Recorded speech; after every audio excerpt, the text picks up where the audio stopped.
Well, hello everyone, and welcome back to another episode of Matrix Dialogues. I'm your host, Austin Boozer. Yeah, you're seeing my face again 24 times now. Here we are. If you don't know, I'll tell you because I'm just lame and I enjoy my fun facts. The top 1% of podcasts is only 21 episodes. Most people's podcasts don't make it to 21 episodes. So once you break 21, you're officially competing for real. You're in the top 1% of from a volume. On that. There you go. Yeah. So that was like a month or so ago. We got there. So Man, still don't know what the fuck I'm doing. No, I get it. Yeah. Who does? Honestly. No, that's something we can. Man, hold on. That's what I was. Shit, right in the script right now. I remember we sat at Toyota, and I think I just started. I think I did like 2 or 3 episodes when I first, I started talking about it. Yeah. It was very early on, so here we are. You can do by the camera, I guess, right? So yeah, we are like 8 months later post that. Now I've done about 20 more episodes since then. I'm still a little uncertain of what I'm doing, but like I'm sure Joe Rogan's the same, So yeah, and he's done hundreds and right, hundreds exactly, of them. So, but yeah, so everyone, this is Mr. Jack Hyman. I've known Jack for, I actually had a Snapchat memory pop up from us riding our bike 5 years ago. Really? Yeah, 2020. Oh my God, yeah, because I had when your bike wouldn't start and you had to jump it with your car? Yeah, I had the FC8, and then you got that video of me leaving the parking lot, that Kroger parking lot? Yeah, I remember that. Oh my God, man, that's crazy. It's 5 years ago, man. 5 years. How life has changed. Right. What bike did you have? You had a Ninja 1000? That was it. Yeah.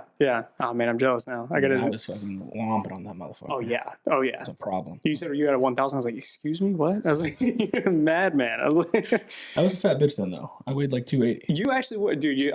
That's actually one topic that I was gonna say is, dude, you have, changed in the best way possible. I've seen you grow so much. Seriously, that's like from the deepest part of my heart. Like you've actually grown a lot, and I'm like, and not outwards. So, Shrunk. Yeah, stronger. Yeah, stronger. And yeah, dude, you look healthy as hell now. So and because before, it's just I think we were both the same way. I was pretty hefty, honestly, at that time too. Yeah. I was 210, 220 around there, and I'm like now I'm scrawny, I guess. Small guy now. Small guy now. So 145, I think 140. Jesus. Yeah. So, but it's all part of, sort of just getting down to the nitty gritty and started like doing what you need to do to be healthy and and maintain that. So I've realized that the things we want are the best parts of our life often come out of the things that aren't usually the best. Yeah. And we've kind of alluded to that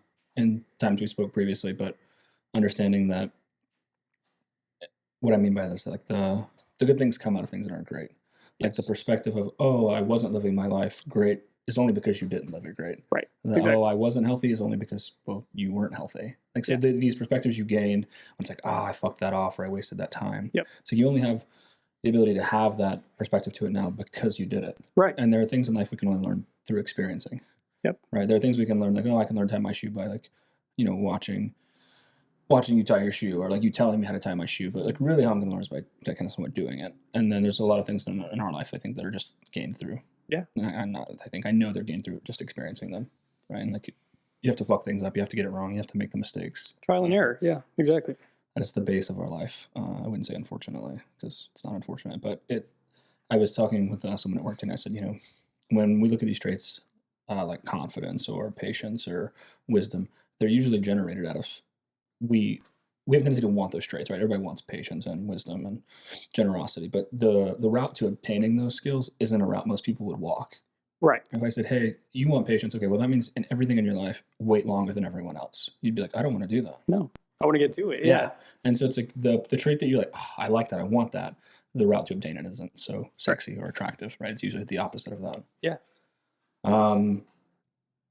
You've got, as far as when you want something, you have a goal set in mind and everything. Mm-hmm. The goal set in mind is not going to be easy to get there, and you know that from the get-go. That's why a lot of people, I feel like, struggle to actually take that first step and start doing things. It's because it's just, it's the difficulty of the things. But I've said and parroted people who say this, but like starting is the hardest part.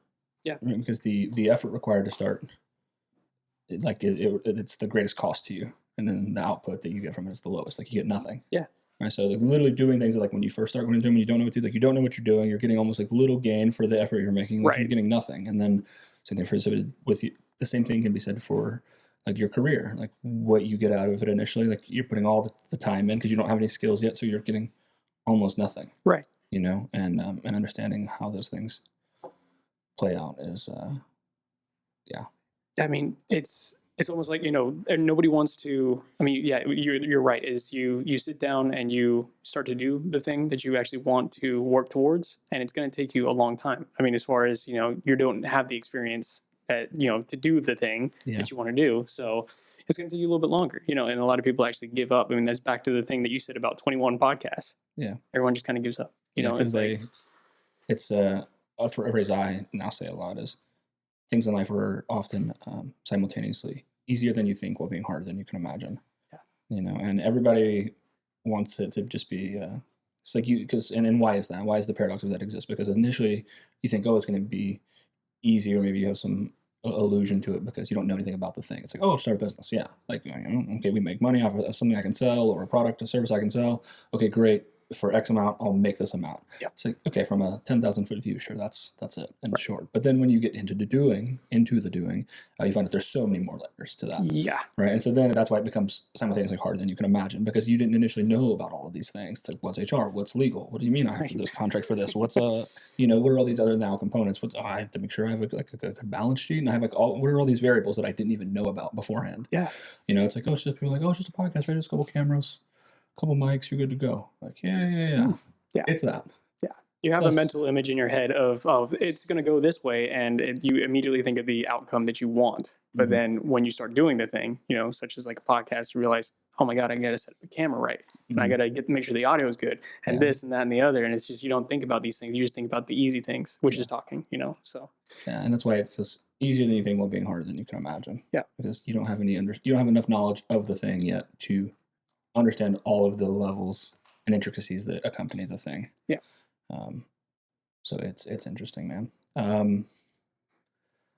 Hey, I got some, I don't know, I think pretty decent things to address today. I pulled just from a slew of things that we've kind of talked about throughout the last, few months collectively that I enjoyed, or that I thought would generate some extenuated talking patterns, or generate good conversation for those people who are like, what the fuck's this guy saying? So that's kind of what I want to do, is I love doing this. Yeah. That's why I continue to do it. So I enjoy just being able to sit down with someone and take the time to connect with them. And it's not something that we get to do a lot, or that we make the intentional time to do. Yeah. It's kind of like that thing you sent me on Instagram this morning. It's one of the things I actually have here to hit on, but on, just how it's so easy to actually be present with someone. There's actually some scientific data now that shows that actually 8 minutes is all. When someone's like, I need to hold space with someone to make them feel better, is actually about 6 to 8 minutes. Right. That's it. So it's not this oh my God, I have to hear someone complain, or not complain, but vent or whatever for hours. It's less than 10 minutes actually. Yeah. To really make someone feel validated or seen in a scenario. You can take that with a friend or with a spouse or anything, and it's actually much less of a time consumption than you would imagine, which feels baffling, but yeah, less than 10 minutes, essentially. It's kind of funny because if you sit there and talk to somebody for more than 10 minutes, 8 to 10 minutes, you actually realize, if you have that in your head, the 8 minutes thing, you actually start to realize that they start to open up a little bit more and start to talk to you a little bit more and start to, release some more information that you had no idea about, know, and that's just, it's what people need. I feel like people don't really get to sit down and talk to somebody for more than 8 to 10 minutes. Everyone's so busy in life. I think, we're all just playing the busy game. Yeah. And the crazy thing is I'm trying to alleviate busyness. I was telling my son, actually, I was saying that, sometimes you have to, you just need to slow down. Everything doesn't have to be a rush. Yeah. And I said, it's so easy to get trapped in the busy game. It's I have to get to this, and I have this, and I have that thing, and then I have that after this. And then, we can fill up our days, weeks, and months, and eventually our whole lives with just meaningless things that we're running around. Stuff, and, taking time to be present. I said, sometimes you have to slow down. Yep. I feel like a lot of people actually don't sit down and enjoy life for a second. Yeah. Even if you are busy, you don't actually step back for a second and think, oh yeah, I'm living my life and I'm not doing anything with my life, I'm just kind of doing mundane tasks just to kind of fill those holes with business. Yeah, so I can feel like I'm doing something. Right, exactly. So it's crazy. So I'll start with this one. I guess then the thing you said today is like what this is. We get what we demand out of life, and then the idea of nothing changes if obviously nothing changes, like we just said there. Yeah. If you continue to do the same things, you'll get the same results. Yeah. So if you had to kind of put together what are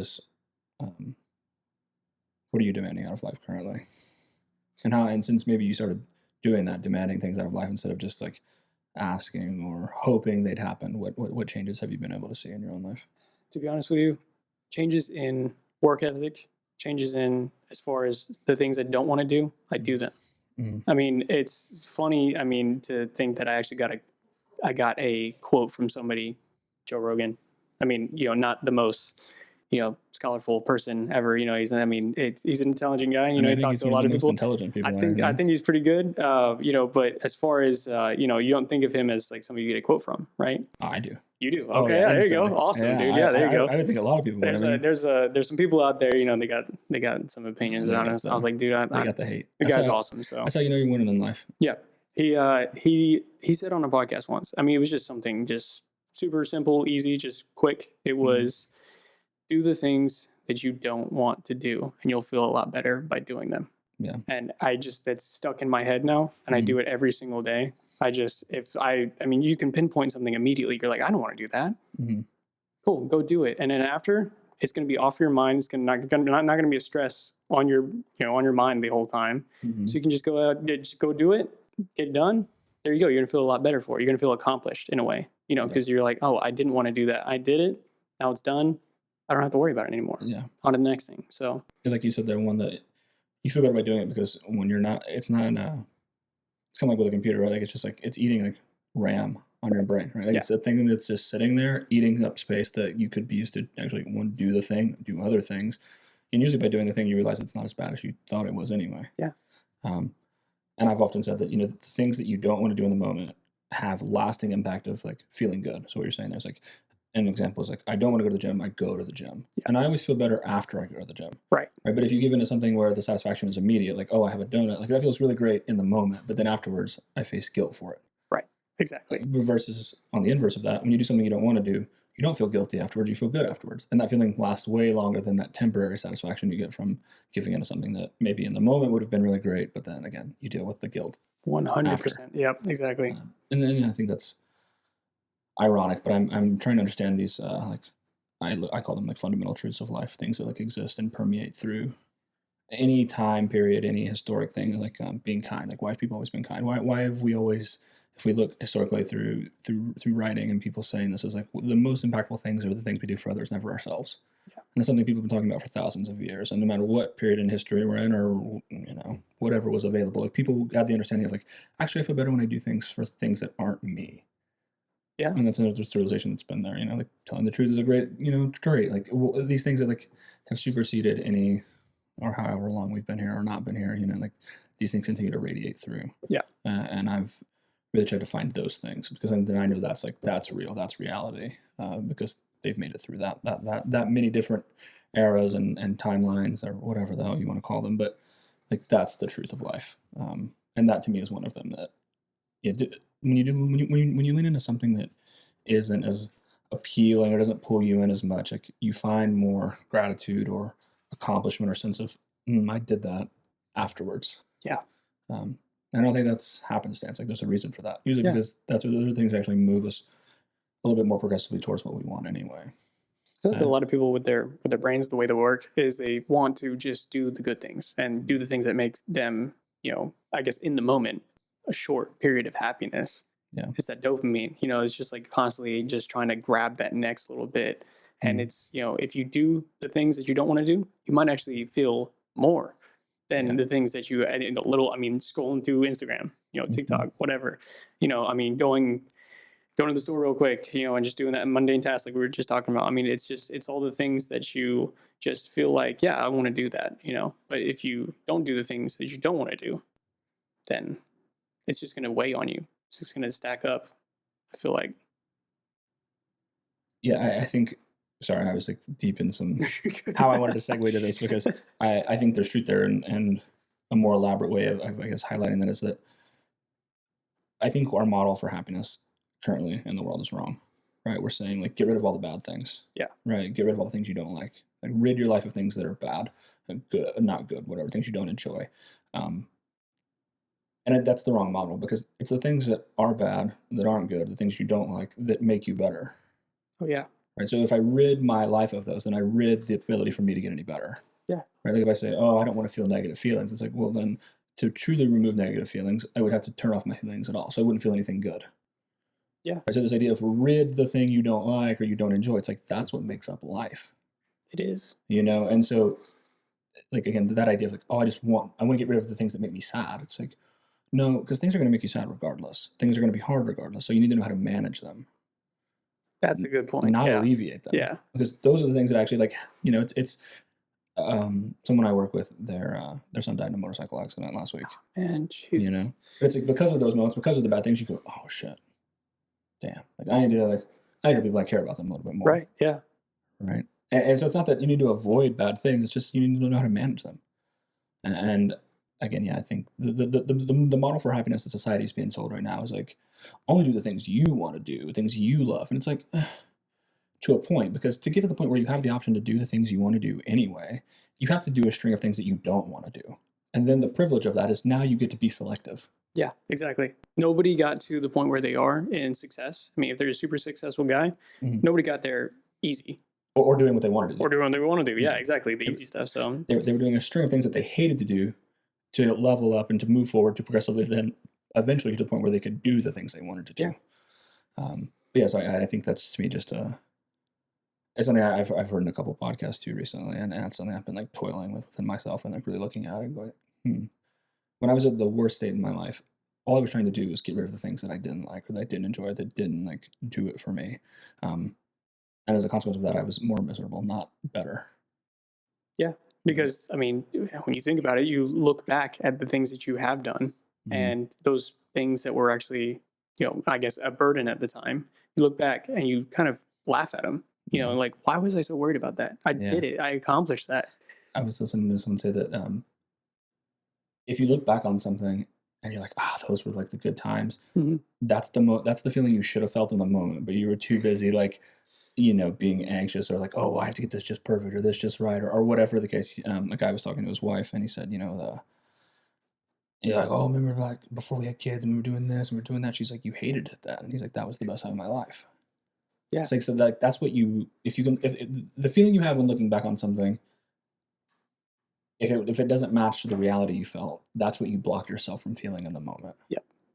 I feel like if you enjoy it in the moment and you enjoy it, you look back and you enjoy it a second time, you enjoy it twice over. Yeah. Why would that be a bad thing? Exactly. It's just, so. But I think it's like, how do we fall into the trap though? How do we fall into the trap of getting so, kind of like we alluded to with the busy trap, like, oh, I have to get to this and I have to do that and I have to do this. Or, when you don't really have a lot and you're trying to become more successful and you're so focused on like, I want to get to be more successful that you don't take a moment to be present enough. Like how do you think we fall into that trap? That's something I've kind of said is like, how did I avoid feeling that then? Was it my angst or my fear or like what emotions did I have in that moment that perpetuated or blocked the actual feeling of like the happiness and the joy and the process of it? Right. I can tell you exactly one perfect example that I've definitely noticed in my life is the dollar signs. You just constantly chase after money, and that's it. So, I mean, yes, you may be chasing money in the direction of, okay, I'm going to be super successful. I'm going to be an owner or, a business owner of some kind. You're going to make all this money. But if you don't enjoy the process along the way, you're never going to be able to look back on your company and say, oh my God, I did that. You're going to look back and say, oh, that was such a stressful time. Like, I can't believe I'm here right now. You're supposed to look at it the other way. You look at it as a business that you've grown and you enjoyed it along the way. You enjoyed all the hardships. Yeah. So, I don't know. So do you know who Arthur Brooks is? I do. Yeah. Okay. Love Arthur Brooks. I was just listening to a podcast with him before we did this today. Okay. He has a whole model on the reference of like money and happiness. Yep. And it's because up to a certain point, money does buy happiness when it's covering like those base necessities. Like if you're not worried about your quality of life, like I know that me and my wife are going to have food and this and that, and like, you know, shelter, and we have a car to drive, and like that initial like safety persona. But after that, marginally, it doesn't buy anything afterwards. We see it actually downtrend in happiness to more money. Right. But up to, yes, when you have like, if you're worried about like, I don't know if I'm going to pay my rent. Yes, more money does solve your money problems. Absolutely. Right. So it does buy happiness directly. Yeah. The problem is when it, after we reach that point of like, it's no longer covering base necessities, quality of life, we're like, oh shit. Like now the game has changed. Yeah. Like now it's not buying happiness. So, but I think, you know, it's like, oh, I won the Super Bowl and I didn't really feel as good. Like maybe it's if I won it a second time. Right, exactly. Right. Yeah. So we have this like, because for so long it has like, oh yeah, more money did make me happier. Yeah. So like, oh, maybe it just wasn't enough. Right. And instead we pursue it. But I think in other things in our life, I don't know that they run the same correlation to money like that. Right. It's like, why does I'll just be like more vulnerable. I mean, people have heard me talk about it, but actually I need to like duplicate the conversation a little bit. But to make it all make sense for you is like I am habitually someone who has like a fear of like insufficiency collectively, which then permeates to do a lot of great things for me. Right? I'm able to work really hard for an unhealthy amount of time without seeing any benefits for myself. I'm willing to push myself harder and longer than most people would be willing to do so. So it has led to a lot of skills that I'm very fond of now today. But with that is like, why, if 100 episodes from now I look back and go, man, like those first 25, 30 episodes, like those were crazy. Like that time was insane. Yeah. I would be lying if I said that's what I feel right now. I feel like, God, this isn't good enough. Why can't you do it better? Dude, I'm there with you every single day. So like, yeah. But I'm saying then how, you know, at least money buys happiness to a certain extent, and then it switches. And so it's like, oh shit, you know, like kind of like when you're a boy, you're like, it's, oh, you're a child, you have value. And that's like, you become a man. It's like, whoa, the rules are different now. Right. It's overnight almost. It becomes different. But I'm saying the fear of me not being enough for that, why is that blocking it?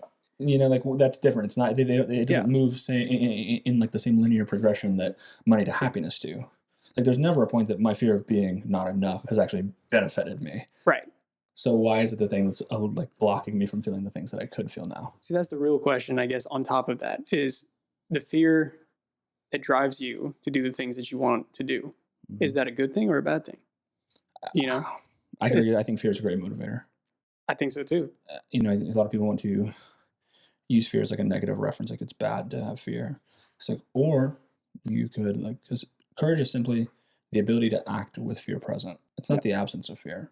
Having courage or being brave isn't that fear is absent. It's that you do it anyway. Right. So even if we look at what the solution is to fear, it doesn't mean it goes away. Like I said earlier, it's like happiness doesn't mean badness goes away in your life. No, exactly. Right? Fulfillment doesn't mean there's no more hard times. Peace doesn't mean there's still not sorrow. Yeah. Or chaos, right? Like, so it's because good is only good because of evil. Right. Right. So like in any area where we're like the thing you want, like on the other side of that thing isn't because the absence of the bad thing or the absence of the bad thing. Right. It's because it is there that actually makes it what it is.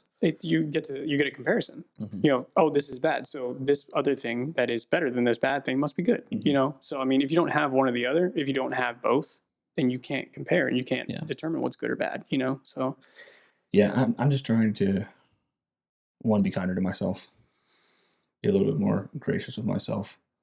An analogy that I was told, and I'll share with you because I thought it was compelling to me, and I often think about it as. What would you tell a friend in the same scenario as yourself? It's a perfect situation. Yeah. Because it's and it feels super obvious because it's like, well, that's not how I would talk to my friend. Right. You know, I tell them like, hey, you know, you're making a lot of effort. You're making, you know, like you're continuing to do this thing. You're, you know, whatever it is. It's like, but then when it's me in the mirror, that's not the conversation. No. It's what the hell are you doing? Yeah, you know, what the fuck is wrong with you? Yeah. And it's just, you know, when you feel like you have to be hard on yourself sometimes to actually get things done, you know, but sometimes I have to personally take a step back and I'm like, dude, stop being so hard on yourself. Like, look back at what you've done. Like, yeah, it's okay to feel tired right now. Like, why are you so upset that you're tired? Like, you want to do more things? Yeah, I get it. Do it tomorrow. Like, dude, you're like, look at what you've done, you know? It's like, sometimes it's, you have to sort of look at what you've accomplished of that day, or the things that you're working towards and the amount of things that you're doing. And, there is a certain level of, hey, that's enough, like, hey, that's a little too much on you. You need to take a step back, because inevitably you're just going to crash. Yeah. You're going to be done, so. There's a good reference to that. That's, he references himself. Like, you are the thing that you're building. Like, you. Not, like, the career is a side effect of that. By you becoming more disciplined, having a better work ethic, being more focused, yeah, you got promoted. Yeah, you're making more money. You have a new title at work. Yeah. Like, that's because you were the thing that you were building. Not the career. Yeah. Not the, not all the accolades that come along with it. Like, you. So pouring into yourself and enhancing you enhances the quality of your life in every aspect. And a guy I'm a big fan of, Alex Ramosa, he references himself. He said, like, I know that I'm the thing that I'm, like, every day, I get the best feeling out of knowing that I emptied the tank. So then the goal is to just drive the car as hard as possible. Yeah. Right. And then, okay, as I continue to, like, and then once I can do that, it's okay, well, we're going to drive it hard with curves, and then curves with elevation, and then with no guardrails, because for risk in life, and like, this is a risky opportunity, but if it works, like, the payout is, like, crazy risk, like, risky things get risky results. That's correct. Right. Yeah. Like, you don't get crazy outputs without crazy, inputs. Right.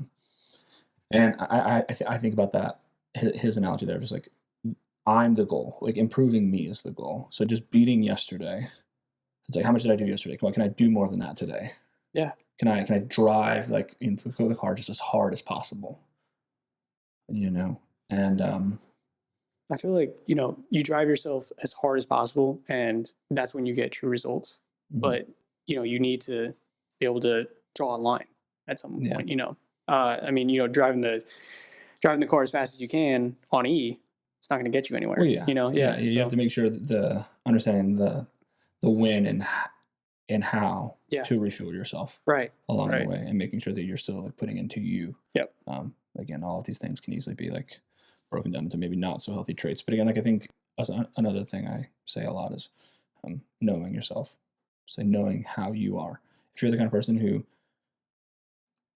like, that's not what you want, then obviously, like, that's not going to fulfill you. So don't do that. Yeah.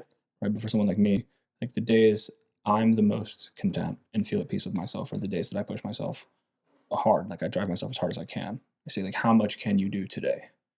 Right. Because if you just boil it down to, most things in life actually aren't correctly reflected in the time horizon they're given. Meaning, you need 5 years to do this. It's like, okay, well, what do people do in those 5 years? Right. That makes it take 5 years. Does it actually take 5 years, or is it 100 decisions? Well, how fast can I do? If I can do those 100 decisions in a year and a half, then I don't need 5 years to do them. Right. Like, I need 100 actions. That's a perfect example. A buddy of mine built his company from the ground up, importing a bunch of Japanese parts, like for cars and stuff like that, even cars too. Built it from the ground up, and he's now, like, super successful in the business. I mean, it's going great, and it only took him 2 years. And that's when you say, did it take you 2 years because you worked super hard, or was it just, could it take a year? Yeah. I mean, most people in their life, I don't mean this negatively, but most people make so few decisions. Yeah. Right. So it's like, if it takes you a week to make a decision and I make a decision a day, what takes you 7 weeks, I did in a week. Yes. But people are like, oh my God, it took me so many, like, how did you have to do that in a year? It's like, okay, well, so if I can do what you do in a week in a year, so if you made 52 decisions this year, well, okay, I made 365. So I'm 6 times ahead of you in 1 year. Yeah, exactly. So it's like, when you look, and again, you aggregate that now, like, aggregate that over 5 years or like a decade. Right. Right. It's like, okay, so you've made 5,200 decisions and I've made 36,000. Exactly. Who's going to get there first? Yeah. Yeah. And not because I was better than you or more capable or had some gift, right? Like, I just did more of the thing. Yes. Yeah. And that. And the person that did the thing slower, sometimes, I mean, maybe they just didn't want to get there as fast. They want to take their time. And again, like I said, knowing what you want. I mean, a lot of people, everything sounds appealing, right? Like, like you say, who wants to be fit? Everybody's like, oh, me. Who wants to go to the gym every day? Nobody. Nobody. Exactly. Right? Who wants to be rich? Oh, wait, I want some money. Okay, well, who wants to work tirelessly for an extended amount of time with nothing to show for themselves, and then do that for who knows how long until it finally works. Right. All of a sudden, hands are down. Right. Exactly. So I get it. But that's why I say the idea of knowing yourself, knowing what you want. Yep. Because if you don't know what you want, then pursuing things can feel. You can only guarantee that you will be dissatisfied with what you pursue because you haven't taken the time to see, is this actually what I want? Right. I mean, there's people who have to sit in middle management. Like, it has to be that way. I feel like people also, they forget about prioritization. Mm-hmm. It's like, okay, this company that I want to build, or, this, body figure that I want to accomplish. Okay, cool. But how are you going to get there? What are you going to do? Are you going to, sit back and say, tomorrow, maybe next week. Okay, I'm a little busy with these things. Are those things more important than your, whatever your goal is, mm-hmm. than your business that you're trying to accomplish, than your fitness that you're trying to, the body that you're trying to. Mm-hmm. So, I mean, it's just, I feel like a lot of people would just miss out on that. People prioritize their, mundane job, just 9 to 5 over the things that they want to accomplish. And I mean, I think it's just because they don't know. Right. Exactly. It's because it is so skewed and left unknown. Like, what do I want to do? Like, I don't know. Back to the thing we were just talking about is the busyness of life. Mm-hmm. Everything gets in the way. And so you start to then realize that, that thought that you had, that business, that goal in mind, it starts to just drift off. And it just becomes, your mundane thing is just 9 to 5 every single day. So, well, I mean, and again, if you're okay with that and that's what you want, then there's nothing wrong with it. 100%. Right. Again, but that's why it's good to know, is that what you want? Right. Or is this what you want because you've been told by your friends or family or society, so you're like, this is what you should have. It's only a problem if you have something in front of that that's more important and you're not taking care of that.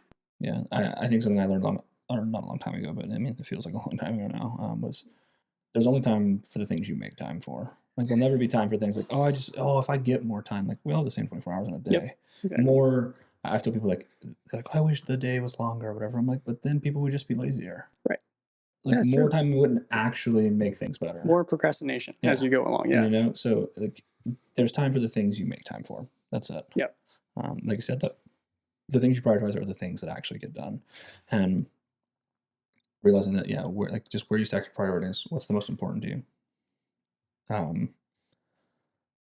What is in that, and also in that video you sent me earlier, where they talked about, choice being like the greatest power we have, like the choices that we have, we get, every day we get the choice. Like, what are you going to do? What are the decisions you're going to make today? Yeah.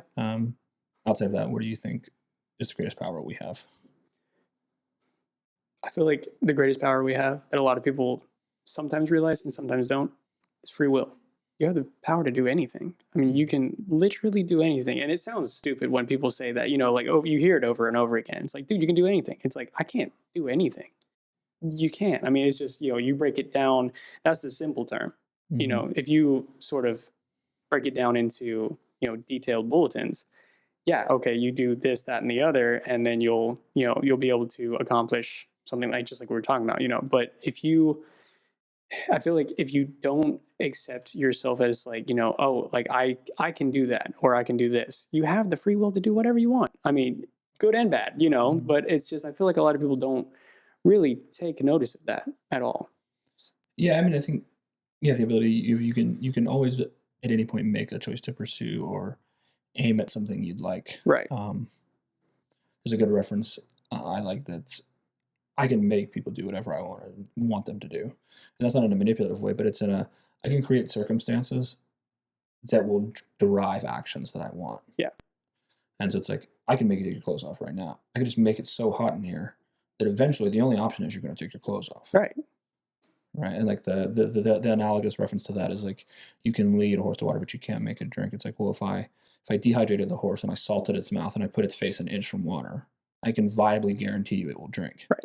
So it's like, no, I can. Like, so again, there to like the free will statement of like, you can create the scenarios you want. It's just knowing how to control the variables that impact the scenario. That's great. That's awesome. Yeah. And I don't think enough people, it seems so many people in life actually like will sell themselves short on what they could do. So many people are like convinced, me being one of them for a long time, that like I couldn't do, or I wasn't meant to do something more than what I do. Right. Like, I always like discounted myself, like, like I'd be happy with just like, this would be good enough. Yeah. It's like, actually oh, like, why not more? Not from a greedy standpoint, but like you don't like most people just don't think they can do above average things. I agree. Most people would actually prefer to be below average because then it means they're not like everyone else, and they don't have to work as as hard. Yeah, as well, yeah. More than just because they're not in the idea of they fall outside of the normal distribution. Right. Positive or negative, they don't care about. It's like, oh, I'm not like everyone else. Yeah. Rather than I could just, like you said inversely there, like do the work to be something different. Yeah. Because they just don't think they could be. Like they don't think they're good enough or capable enough. Yeah. I mean, I've been all my life. I've been a huge, like person for that. I mean, that's been my main thing is like, I cannot, do this thing because I'm just not good enough. I'm just not cut out for it, Yeah. But at some point, like, I don't know when the switch was, you start to look at things in a different way, I guess is what I did. And I started to kind of turn that around. So, I mean, in a way, I mean, I just looked at everything that I wanted to accomplish, everything. I was like, well, maybe that's that guy. That guy did it, but I don't think that's something I could do. Yeah. Why not? Like, yeah. I think I always felt like maybe this is supposedly one of the tells of potentially hyper successful people, but I always looked at people and like somewhat egotistically was like, the person's not better than me. Right. No way. Yeah. Like they can do it. Yeah. Fuck. Okay. Me. Isn't that weird? It's like there's two different sides of it. It's like, you look at somebody, you look at them, unfortunately, you look at them as lower than you, but then you look at some people as higher than you. Yeah. And so you go, oh, well, I'm not going to be like that person. I'm way more successful than that person. You look at the more successful guy, at least that you think is more successful, and you say, I'll never be like that. Yeah. Why is there two different sides? Maybe we're judging them on what we see, not the things we don't. Right. Yes. We're always kind of trying to compare ourselves to the next person. Yeah, but I have argued that I think comparison is good if used in the right manner. Oh, I agree. Yeah, because if I look at comparison as like, wow, someone runs this fast of a mile, it's just an indication of what I could do. Yeah, it doesn't have to be a depreciation against me or that I'm not doing, that I haven't progressed or that I haven't worked hard thus far. It's just that's what's capable. Like that's what you could do. That human being, just like you are, did the same thing. So why can't you? Yeah. It is interesting though that we do kind of like. It's not supposed to judge. Like, yeah, but we all do it. Yeah, we all do it. I guess there, like, I did, I what spurred this for me is like when you're saying like I don't know when it switched, and I'm trying to think inversely for me, like when I was just like, man, it was always like this maybe, right? This like dipping your toe in, if you will, of like can I do more than that? Am I meant for more? Because it doesn't seem unattainable. And it doesn't seem as hard as people like sell it as. Yeah. And I was like, why is that? Like, I'm not any more intelligent than, I have some level of intelligence, but like there's people who are smarter than me. There are people who are stronger than me. They're like, okay, but like I have enough intelligence to understand. And then if I can just find what works and like just jam that until it doesn't. Yeah. And then I can learn what does again and then do that all over. Like I can just rinse and repeat that process. And wow, like, it's just like I look at people who were successful and winning, and I was like, I can talk to them. Like, I don't feel like they're any smarter than me. They're any more capable than me. Like, so then maybe I could do it. I was like, well, how do I find out? I was like, well, I try. You do it, yeah. Yeah. Kind of like what we said earlier. Like, no one knows what they're doing, essentially. Even the guy who you idolize, the girl you idolize, the person you look up to, like, they kind of don't have a fucking clue either. Nobody does. I mean, we're all kind of just like, we're born, plopped on this planet, and then we just kind of got to figure it out for yourself. I mean, well, your upbringing is part of it, but I feel like after that, I mean, once you hit like around 16 and up, dude, you're just trying to figure it out on your own. I mean, you're just trying to figure out what's right, what's wrong. Am I doing this right? Am I doing that, wrong? It's all over the place. And I feel like that never stops your entire life until you're right there, at the end, and you're like, oh, yeah, okay, well, now it's all done, but it depends on what you do with that life. Yeah. I feel like it's important. Yeah, there's a certain amount of like luck or, like what the family you were born into and whatever. But like you said, then after that, like that's minimally, I mean, it is impactful, but it's just like, I don't know what like a good reference to it is other than like, yeah, like you, if I ask you to play a game that I've played for a long time and you're playing it for the first time, it doesn't mean that you can't be better than me at the game. I'm, from your perspective, starting at a better vantage point than you. Right. But that doesn't mean with less time than it took me to get this good, or less resources than this, or even understanding it as well as I did, you could be better than me at even faster. Dude, you see it all the time in sports and everything like that. You know, you got like the guy that's been training for 5 to 6 years on one thing, you know, and then he thinks that he's just amazing. You know, all of a sudden here comes this rookie and he's like, oh yeah, I guess I'll try it. Boom. All of a sudden better. It's just, you know, some people natural, you know, versus unnatural. I mean, you know, some people try to push themselves a little bit hard to get it done. Some people are just built for it for some reason. Yeah. It is interesting in that way. Success, I've been looking at success and its correlation to risk. That you have to be willing to risk something to get something. Yeah. Right. Like average inputs don't get crazy outputs. Yeah. Like crazy inputs get crazy results. And that's 100% of the time what I'm thinking is, you know, oh, I want to do this thing. Yeah. Okay, there's going to be a lot of things I got to give up just to do that thing. Yeah. And do I really want to give up all this that I've already, you know, that I've got right here? It's just, I mean, it depends on what you think about that. You know, is the goal you know, in mind, is the success that you want to reach? Is that as important as what you have right now? Do you want to give that up? Yeah, I think when that ties to knowing yourself, but it's like list all the things that you aren't willing to give up. Yeah. And that's what who will be you is. That's a perfect way of putting it. You know, and so again, but that takes there's different levels of success available. And again, that's why it takes knowing who you are, what you want, to say, well, what am I willing to give up? And realizing that none of it's forever. Like nothing is that hard forever. Right? Like right now I'm training to run 100 miles. Like, so I'm like running an insane amount. Right, like every day. And props to you, by the way. That's awesome. I'm stoked for it. But you know, but like that's not forever. I'm not trying to run 100 miles every day of my life. Like it's hard right now. It's like right now I'm in a season of like saying no to things. Like, no, I can't do that. No, I'm not going to go out. No, I can't hang out today. I have to train because I have to do this because I have to work. I have to do stuff for the podcast. Like I'm in a big. I mean, I feel like I've been in a season like that for a long time. But I'm even more, I guess, bullish with it now on my unwillingness to give up time because I already have so little to spare because I'm really hyper focused on this goal that I have right now. And again, it's not forever. Like, that's just for right now. One day you're going to accomplish that goal and then you're going to look back on, dude, you remember when I could only do this much a distance and running? You know, you're just like, yeah, it's not hard forever. Yeah. And I think a lot of people give up on things because they think that it's going to be hard forever.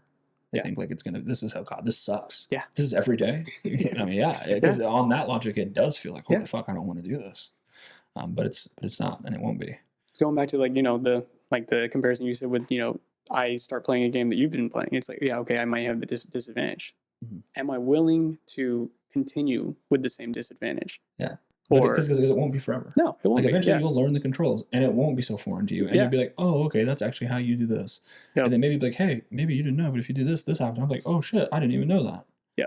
Right? I feel like a lot of people just get taken over by like the stress and the anxiety and like I don't know. Yeah, exactly. Right? Like anyone who's a video game player, like first time you ever played COD, you probably didn't do well. No. Yeah, exactly. Yeah, exactly. Yeah. Right. I've seen kids who've been playing for hours and hours and hours and hours and hours before you. And then all of a sudden you see that guy that used to be you, and you know it's just. I mean, you may be still a rookie, but there's still somebody always that's just a little bit, you know, a little bit newer to it. Exactly. And again, and you won't be that shitty forever. No. Exactly. So, but like the cost of being like, you can never be great if you're not willing to be bad at it. Yeah. The perfect example that I can think of is every single job I've ever had. In the very beginning, I'm like, dude, I'm going to quit. I can't do this, dude. I just can't. Yeah. But you then look back. I mean, of course, every job I've kind of just pushed through. And even though that's been in my head, I pushed through it. And then probably about 2 months later, I look back, I'm like, dude, this is easy. Yeah, it's not too bad. It's not too bad. Yeah. I'm like, why was I stressing so much? It's like, because it's a new thing. You know, your brain is kind of trying to process everything at once. And it's just kind of, you know, it's a little difficult sometimes.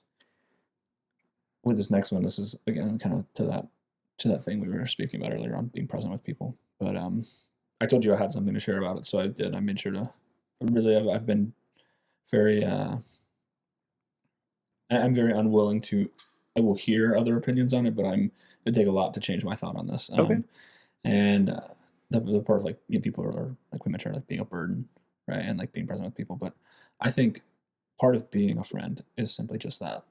being a burden. Like that is what being a friend is. And being okay with being a burden to someone. Like that's how, when you know someone's your friend or not, is can you be a burden to them? Yeah, exactly. Right. Again, like we said earlier, like bravery is doing something even when you're scared. Right. Like that's the definition of bravery. So I think being a friend is like part of that is encompassed in that you can be a burden to them. And if they still are there for you, despite it not being convenient or whatever, and they want to be there anyway, that's how you know they're your friend. Exactly. And so with that, I'd say that if you're the person who's viewing like, oh, I don't want to be a burden to someone, the perspective I would offer you to take is don't view it as you're being a burden. View it as you're robbing the person of doing the job that they want to do, which is be your friend. You told me that the other day, dude, and that stuck with me. Yeah. Yeah. And I've a friend of mine last year, he was going through some hard times. He called me one day and was like, he's a guy, he's a crying. I'd never heard him like that, distraught. This is probably one of the toughest dudes I know. Yeah. And he's emotionally a wreck. And he's like, he said to me, like, I didn't want to burden you or anything. And I said, well, stop thinking that. I said, because you're stripping me of the ability to do the thing I said I wanted to do, which is be your friend. Right. Exactly. So you view it as like, oh, I'm bothering him, but like you made the decision for me that I couldn't be there for you. Let me make that decision. Yeah. Yeah. It's not like you called me and I was like, hey, fuck off. Right. Exactly. You called me and I answered the phone. Honestly, who would? There's a lot of people that are, your friends out there that you actually don't reach out to. And I mean, some people are scared to talk about it, talk about their, I guess, emotions and problems at the time. I mean, they're scared to kind of just reach out to people, and because they do feel like a burden, like you were saying. But you're absolutely right in the fact that if you don't let that person be there for you and try to fix the situation or help you kind of get around it, then, why are they even your friend? Honestly. Yeah. And like I said, more that you're creating the output that you don't want. Yeah. Like you're creating the and again, that's like, that feels probably heavy to accept and be okay with in the moment of me saying that, but like you're creating the circumstance that you don't want. You're like, I don't want to be lonely. I don't want to have to face this alone. But like, you're not reaching out. No, exactly. So you're like confirming like, oh, I am alone. So no one's here. It's like, well, but you weren't asking anyone for help either. No, exactly. I think this is like holistically more of a problem for, I mean, obviously men. That's the life I live as a man as well, right? It's a lot of, you ask 10 guys like who they'd go to if things weren't going well, they'd say, oh, I wouldn't go to anyone. Right. I think it's because, guilt and our pity doesn't work for men the same way it works for women. Right. Because women are meant to be protected from things like that in life, as to where with men, it usually has an inverse consequence of like making us better. Yep. The idea of like, walk through the fire and become a better man. Right. As to where with women, you're like, no, like you're too precious to be burned. Right. Right.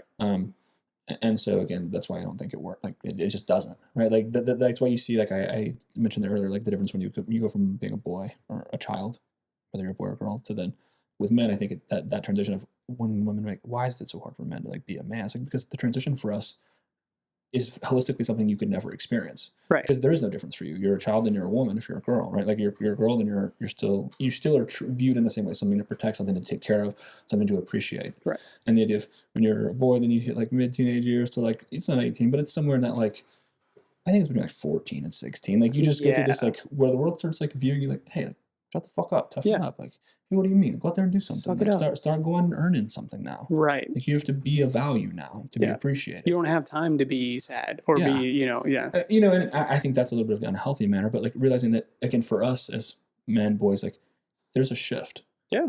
And women don't experience that. So they're like, why is it so hard? It's like, because we go from being, hey, you're valuable by just existing to like, what the fuck have you done to be valuable? Right. Exactly. And it's like, shit. Yeah. What the fuck is this? Okay. What do you mean? Like, what? Shit. All right. Well, fuck. I'm sorry. I haven't saved since I was 3. Yeah. Like, right. Exactly. Yeah. But, and that's some joking there, but just that, it's kind of, I mean, it gets even more amplified. I feel like when you graduate high school, you start going into college, or you don't go to college, you get a job, it's that direction of life. What the hell am I? I've been going to school for, 18 years of my life, or, very close to it. But you then all of a sudden you're like, you've just been dumped into life. And you're like, oh shit, what do I do? And you kind of just got to figure it out for yourself. The fucking training wheels are off. Yeah, exactly. And you don't know how to ride the bike. That goes back to what you're saying. Nobody knows what you're doing. It's especially in that moment. So, and it's like, how do you learn? It's like, well, you fall off. Yeah. You get it wrong. You do the wrong thing. You choose the wrong path, like, again, that's how you know, and you appreciate that you did figure it out. It's because you didn't have it figured out. And then like that thing earlier is, this is the last portion on that is, you know, like that I mentioned that cry for help often isn't like something that's like loud. It's more like a whisper. Yeah. You know, like hey, what are you up to? It's a good way of putting it. Yeah. You know, it's not hey, I'm ready to off myself. Right? No. It's like, hey, what are you up to right now? It's like, oh, fuck, I didn't, you know, like, because they're trying to like feel it out, right? They're trying to like, am I going to bother them? Are they in the middle of something? Because there's never a great time to have any conversation like that. But, you know, people are like, why didn't I do? How did I miss it? It's like, because it wasn't this screaming, blinking light that you thought it would be. It was something very like subtle. Yeah. You know? I mean, I think I briefly mentioned to you about, you know, my buddy that, you know, he just kind of reached out to me all of a sudden. Mm-hmm. I'm like, oh, dude, I haven't heard from you in, I mean, probably about a year or two, maybe. Yeah. You know, it's like, okay, yeah, cool. What's up? You know, just simple text said, yo, what's up? So, yo, what's up? You know, after talking for a little bit, goes back to the 8 minutes thing. Yeah. About 8 to 10 minutes later, found out that he's just going through the roughest time in his life. And he really just needed somebody to talk to. And I was that person for him about a year to two ago. I mean, there's like a group of 5 of us, you know, we're all best buds, you know, we're all just great friends. And then all of a sudden it just kind of merged and split. But now it's kind of like, dude, I was there for you then. I'm going to be here for you now. Stop again, you know, stop trying to, you know, beat around the bush and just tell me what's up. You know? I think it's just like that realization of, as much as we say like, oh, I want to just be direct, like there is it takes something else to be present for that to just like get to the point. Right? It does, yeah. Especially when for some people, the way that they arrive to anything is kind of like in like a circular motion. You know, it's like a slowly like coming into land, right? It's like a plane, right? It's not just like, and then you're down, right? Like there's the loop of bringing in, because especially for men, right? There's generated a not so great stigma on like communicating your feelings and being vocal and being vulnerable. And so it's like, well, you know, hey, what's up, man? Yeah, things are going okay, but you know, like, shit could be better. What's going on, right? Like, and then so you slowly like bring it in. Then. And I feel like I'm happy that it's like slowly come to light more within the past, you know, few years. I feel like, I mean, mental health in general for everybody has sort of, you know, escalated, and it's become more of a viewing point for everybody to kind of step back and, you know, kind of make sure that this person is okay, and are you okay, you know, and not trying to push somebody's feelings away. You know, it's kind of everyone's kind of struggling as it is, you know, like again, nobody knows what they're doing. So I think again, I'm grateful for the heightened awareness of and heightened awareness and more prompt to realization that these things actually are real. These aren't just like bluffs or like made up. These are all very real things in our life that we're all facing. But just like anything, like there's people taking it like to the extreme of like I said earlier, a good life isn't a life that's easy. It's a life that makes you a good person, and that is a hard life. So again, like the good times in your life are only good because you've had bad times. The knowledge you appreciate is only because there were hundreds of failures that led to that knowledge.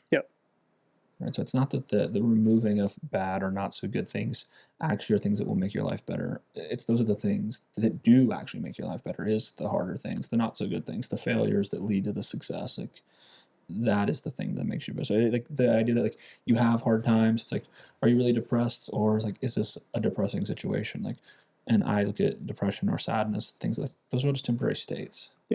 This isn't the first time you feel it, and it won't be the last. And that's why it's better to equip yourself to handle it. You know, this isn't the only time a hard time will be present in life. So like with being a father, I need to teach how to endure hardship, not remove hardship from being present. Correct. Yeah. And so again, I think that's the same, like that's true with all of us in our lives. It's not that you need to get on a medication to regulate yourself. You just need to learn how to manage the emotions you have. Right. Exactly. Yeah. You know, and some people just, you know, they see it as that's too hard. I'm not going to try to, you know, sit back and manage my own. I'm just going to let this medication do it for me, you know. So and like, oh, I feel sad. I'm not supposed to feel it. It's like, no, you are. You are. Yeah. Like, you're supposed to feel. I mean, if you do something that you shouldn't do, you should feel bad. It's the one greatest things that, you know, human beings have is emotions, and you're kind of, you know, trying to push that away. It's, you know, it doesn't make sense. You're supposed to embrace it, you know. Where is this other one? Oh, so to that. Man, I'm talking a lot about these videos you sent me because they were just very like prevalent to me. That was like, dude, I was like, especially if we're going to talk soon, I don't want to blow my load proverbially on all the good stuff I have to say. Right. After that one video on the Theo Von video that you sent me, it's like I get scared when things aren't going well, or I get scared when things are going well. Yeah. Because of that like thought pattern that you've had historically of like thinking things like, oh, like this is like I don't deserve it, or why is this going so well? Yeah. Yeah. And my thoughts to that are your past, and this is the thing from Rogan too. This is like my version of what Rogan said. Rogan said that like you aren't your past, you're you right now. Yes. And my off twist of that is like your past isn't a measure of who you are. It's just a measure of where you've been. Yes, that's true. And again, earlier too, we said like, why do I feel like the fear of insufficiency blockades so much for me today? I think it's because I'm constantly looking at the past as like the past. Our memory isn't a thing to be like this is how it will be next. Yeah. It's a mechanism solely to remind you of like, oh, like if I go in the water and I can't swim, I'll drown. Yeah. Right. It's literally just like a deterrent mechanism for risk. Like that's all your memory is, because like if you look really like try to dig deep into like how much you can remember of like good things or whatnot, it's like those aren't the ones that stick, right? It's when something shitty happens. Yeah, exactly. Or the bad things, and so it's like because it's to help you remember. Oh, here I am in this scenario again. Don't do that. Yeah, yeah. Or when Tommy jumped in the river and he couldn't swim, he drowned. Oh fuck! So can I try swim? Yeah, yeah. And we try to use it as just like it's this tool to help me to tell me how it will be later. Yeah. And that's actually not the case. That's why I say it just shows you where you've been. I agree. It doesn't show you what's next, though. Because a lot of times the people that have had bad experiences with something that was supposed to be great, they're always going to look back at that moment and be like, oh, I'm never doing that again. It could be the best thing the next time you go do it. It's like, I mean, yeah, okay, well, Tommy maybe drown and swim, or, drown when you try to swim, but that doesn't mean that you can't be an Olympic swimmer when you jump at the pool. So, it's just. Yeah, that part, like it's a perspective to take that, as you mentioned that, I feel like I'm walking in those tracks. It's like, well, but then you're just replicating what's already like, like you're seeking that out, so that's what you're finding. Right. And so I really try. I've realized that that's a huge part of my life, and so that's why I holistically now try to, I guess, create a difference. So it's like if I thought I wasn't good enough before, let me think I'm good enough now. If I didn't think I deserved it before, well, I should start to think and act as if I do deserve it now. Yeah. And try to find that right balance of like learning from the things that happened before, but not using that as the measure to what will happen next. Yeah. Just because this happened then doesn't mean this is what will happen now. Right. And to the video that you were talking about, I feel like a lot of people experience that in relationships. They say, they go from a super hard abusive relationship, and then they all of a sudden, it gets just, they disconnect, everything gets broken up. Okay, move on in life. You find the next person, and you immediately expect the same thing. But this one's amazing. This one's really good. It's changed your life. But now you think back, you're like, why are things so good? Why do I mean, some people, why do I deserve this? I found that. That's me. Yeah. I'm a huge proponent of that, unfortunately, of like I don't deserve the love or the appreciation or the compassion from other people. And it kind of goes back to, I mean, like, have you ever had that? And unfortunately, so many people just genuinely haven't. Yeah. Right. And so it does feel so foreign to them because they think that what they've experienced before is all that exists. Yeah. And since you made that reference of relationships, I'll just caveat that some people were like, well, why did it take me so long to find the right relationship or whatnot? It's because when I heard this, it blew my mind. And it feels so simple to like, obviously, duh.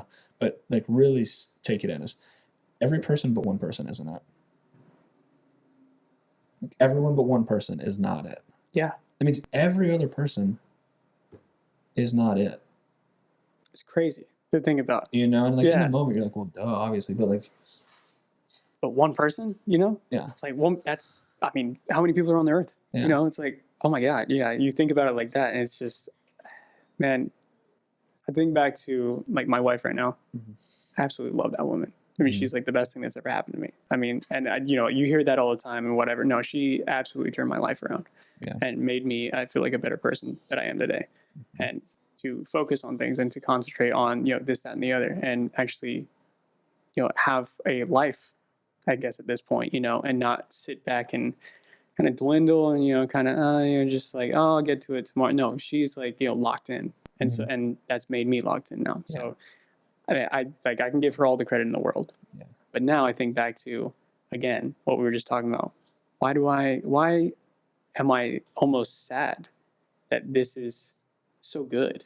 Yeah. Like I'm not used to it. It's like all of my life, I feel like I've just kind of been pushed to the side, feelings have been pushed away, and it's just kind of beaten on, the whole time. And then all of a sudden it's just 100% change.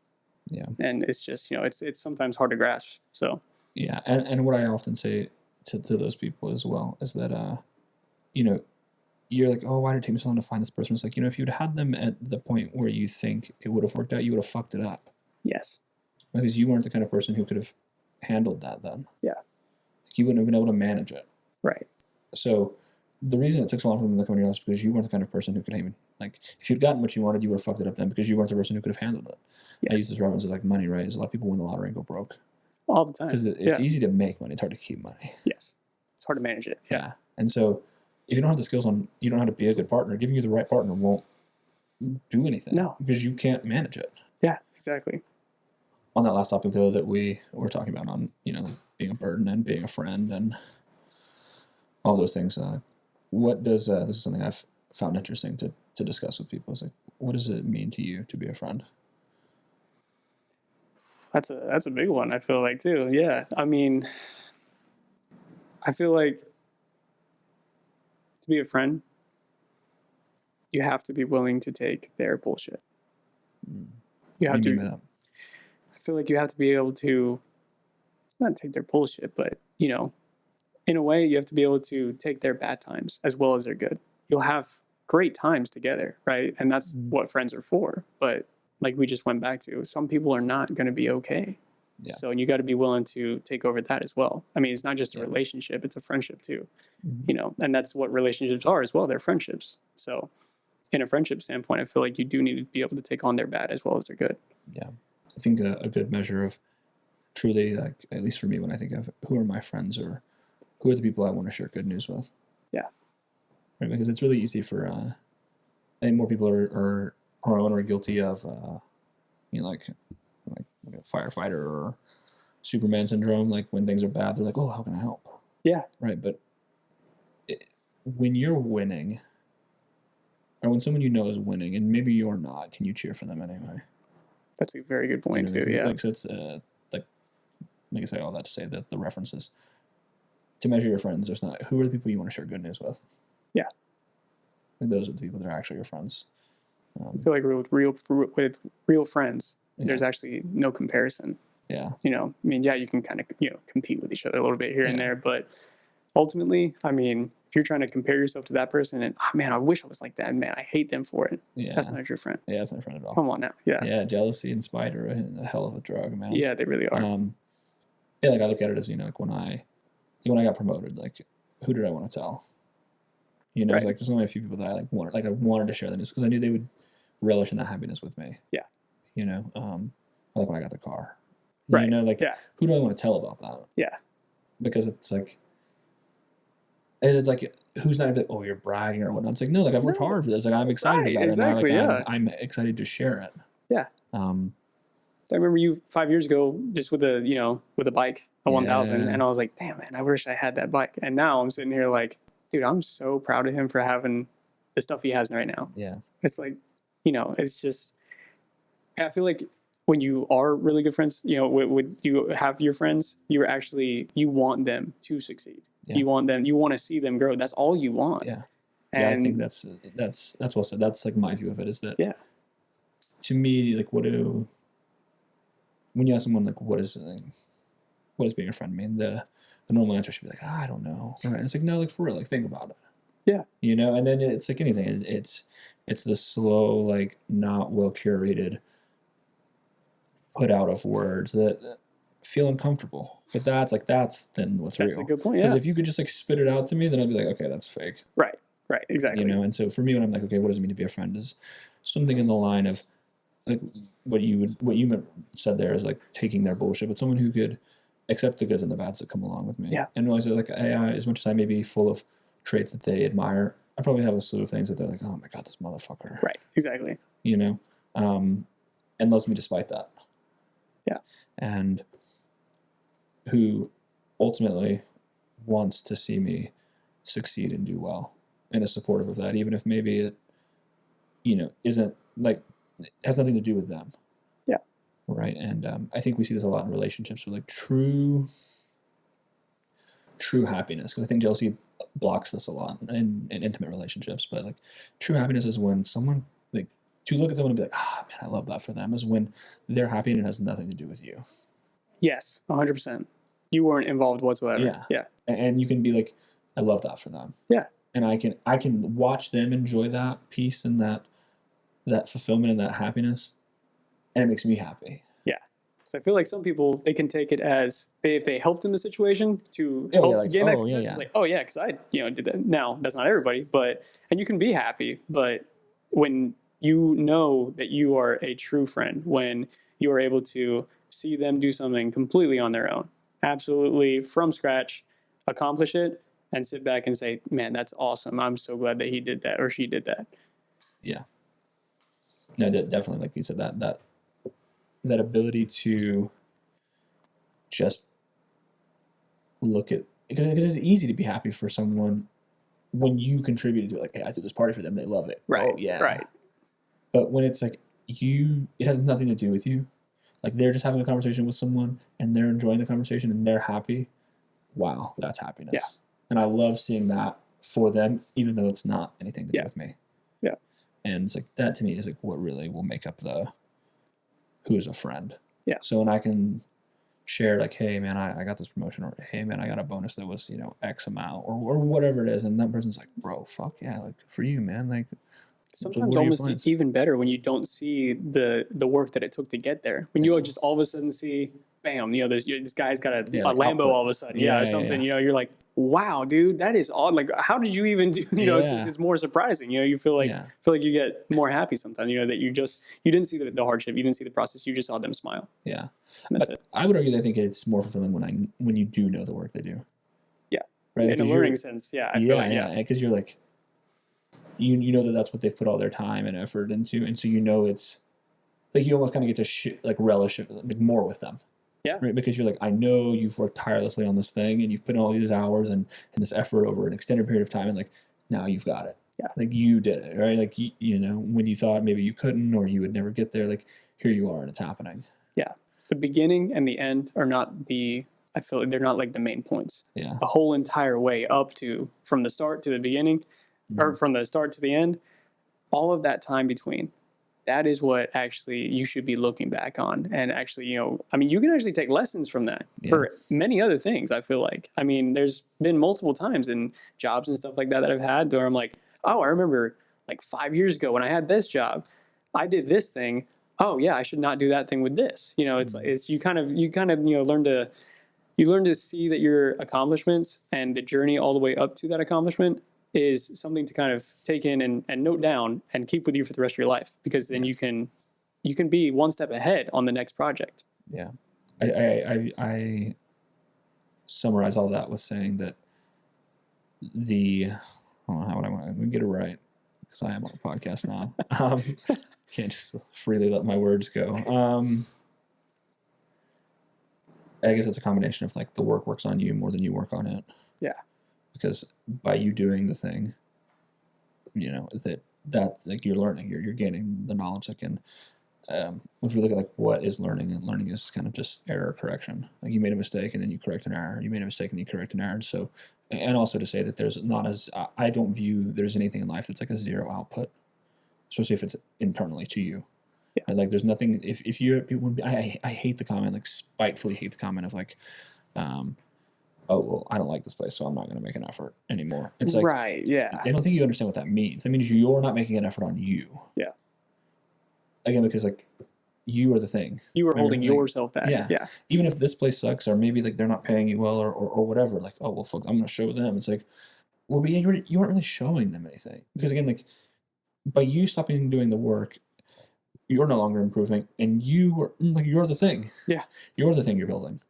So now then, like, you get sedentary and you get lazy or complacent, and then maybe you do move on to something else, and now that's carrying over. So like, when he's like, oh, I'm not doing any more work for these people, they suck. It's like, well, the work isn't for them, the work is for you. For you. Yes, exactly. You know, you heard that whole thing about like quiet quitting, where people just kind of like take a step back and they're like, I'm just not going to do, I'm not going to do extra. I'm just going to, do that just out of spite of the company they work for or something like that. I feel like in a sense, hypothetically speaking, say if you were, working in an office setting and you did the quiet quitting, I feel like you're sometimes missing out on an opportunity that could be there to then go, hey, this guy's working even harder than the guys that's already in charge. Why the hell do we have this guy? Move him out, put him or her in. Yeah. You're missing out on that opportunity. I feel like, it's, depends on who you work for and stuff like that, of course. Sure. But yeah. Yeah, I never really understood the quiet quitting thing. Even in places where I have moved on and left. I always do like my absolute best till the very end. Yeah. I couldn't do the quiet quitting thing. I get how people do it, because I look at it as like, very few people actually aren't trying to do a good job.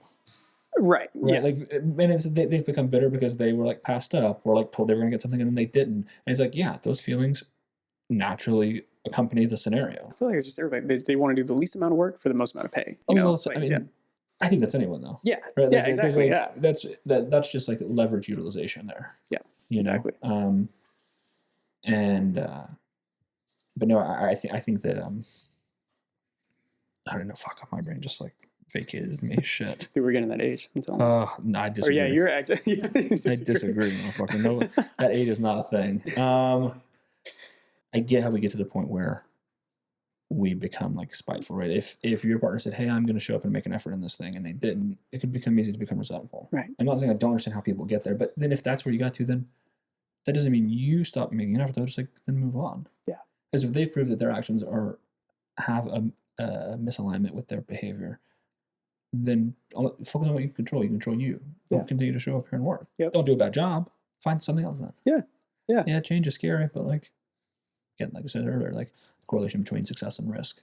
Like you have to take chances. You have to take a risk to be more successful. Right. I feel like when people are spiteful of somebody, starting something or, trying to accomplish something, it's a little weird for me just because, why would you want to see that person not succeed? Mm-hmm. Who is that person to you?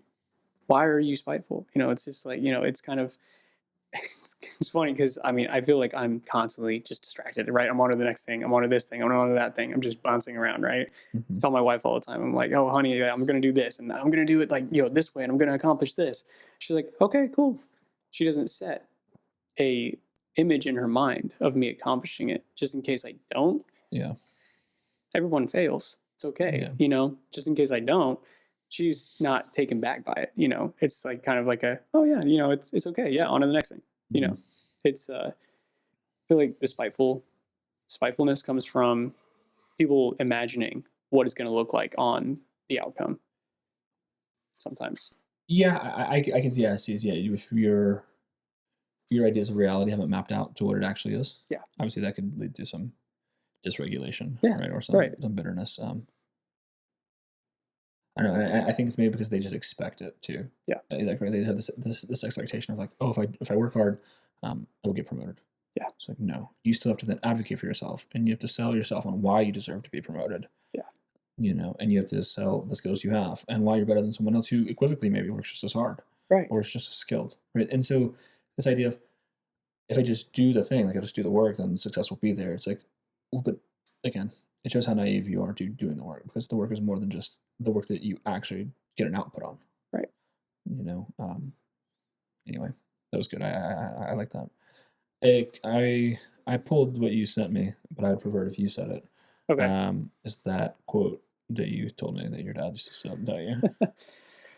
Man, I don't even know if he remembers it. This was like, oh man, like I had to be like 10, like around maybe like around, you know, like 8 to 10 in that range. I mean, it's just, but yeah, he told me a long time ago. I mean, me and my dad, we've always been car people, right?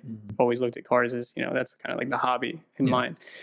My dad kind of laid out like a life quote in a way, and car related, of course, you know, to help me retain a little bit more, you know? So, and sure enough, I did. So, but he basically said that you're always driving down the highway to success, right? But on the way, on a highway, as there usually is, there's traffic, there's accidents, you get a flat tire, you have to stop for gas. There's all these things that are in the way. But if you get through those, you'll eventually get to the very end of the highway, where the highway is no longer this huge road with everybody on it, you know, trying to run you off the road and everything. No, you're gonna go dead straight. The road's gonna clear. Traffic's gonna be fine now. No tires flat, no gas anymore. You're cruising along and you get to the end of the road where it actually goes into a 1-lane road and you reach your destination. Yeah. I mean, it was just, you know, it's a great analogy, I feel like, because, you know, everyone drives a car, right? And you kind of look at it in an aspect of life. It's like, yeah, there are people that are crazy drivers, you know, they're trying to get ahead of everybody else, you know, and trying to push everybody else out of the way. Yeah. And then you see them fall behind, they get in an accident. Yeah. Or you see them fall behind, they get a flat tire, you know, it's just, it's kind of, you know, everyone's racing towards that success, I feel like, and everyone's kind of at their different pace. Yeah. Some people are in the left lane, some people are in the right lane. Some people are in the HOV doing it together. I feel like they're just kind of, you know, everyone's going down the same path. Yeah. No, I really like that when I read it.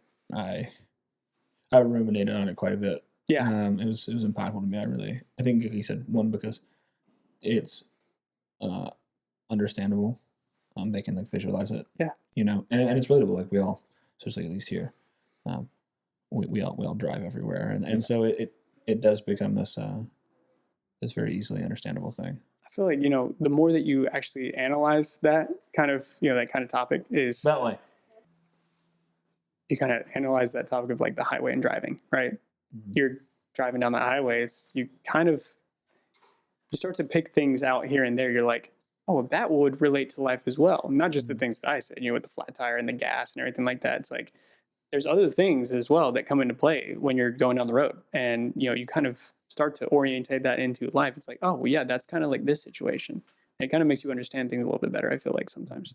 It made me understand things a little bit better and make me understand that everyone's going through the same thing. And it's not just me, you know, selfishly kind of sitting here like, oh, like, woe is me, you know? No, it's okay. You're doing great. Yeah. Keep on going. You know, it's just everyone's doing the same thing. So. And I like the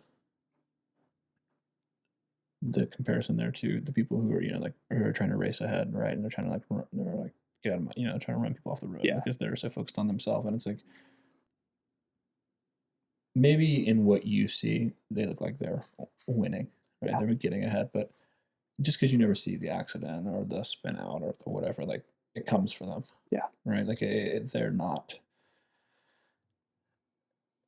Eventually it gets figured out. Yeah. Right. That's what they're doing. Right. And it's very easy to like visualize the person like driving like a dickhead, but there's so many people in life who are solely using people to leapfrog off of them and move themselves forward. Yeah. But eventually they get figured out. Yeah. And then that's a lesson learned. They burn out. Yeah. You know, because they crash out because they literally, yeah. There is nothing for anyone else. And like I said earlier, you know, like the things that are the most impactful are, if you really want to be successful, truly successful, it's about more than just yourself. It's about like helping other people as well. Yeah.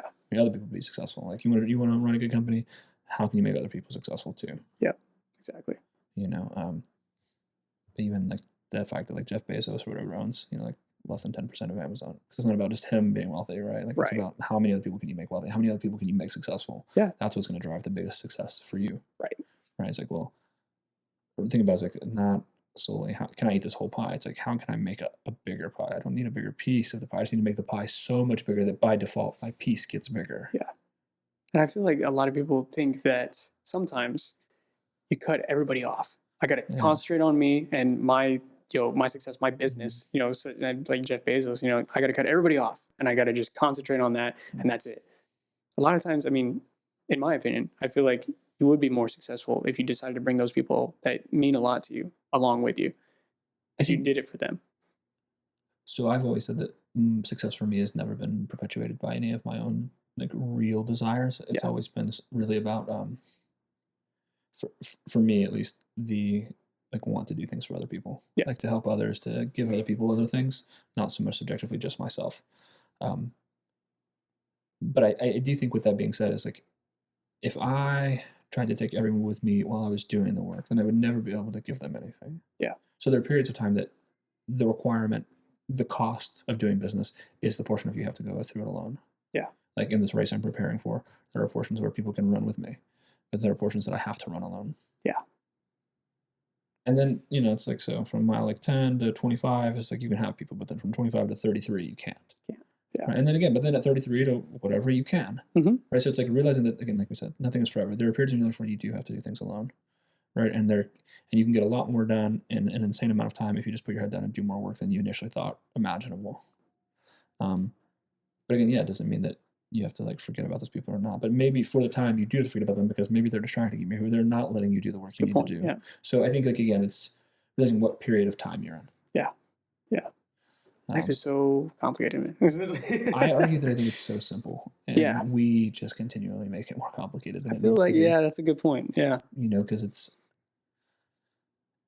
rare that we don't have some directional idea of what's something you don't know a lot about that you're kind of curious about. They're like, hey, you know, I'm kind of curious about this thing, but I don't know a lot about it.